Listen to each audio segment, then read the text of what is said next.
அப்படிம்பேன். கடைசியில் அவங்க புரிஞ்சுக்கிட்டாங்க இந்த பொண்ணு சாப்பிடாது போல் இருக்குன்னு. கிட்டத்தட்ட ஒரு 3 மாதம் அவங்க வீட்டு வாடகை வாங்காமல் அரிசியிலேருந்து கெரசின்லேருந்து நான் எங்களுக்கு வாங்கி கொடுத்துட்டாங்க.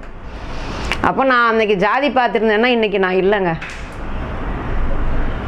நானும் அப்பவுமே அதுதான் என் பையன் கூட அதுதான் சொல்லுவேன், உனக்கு யாரை பிடிச்சோ ஓகே, அவ்வளோதான்.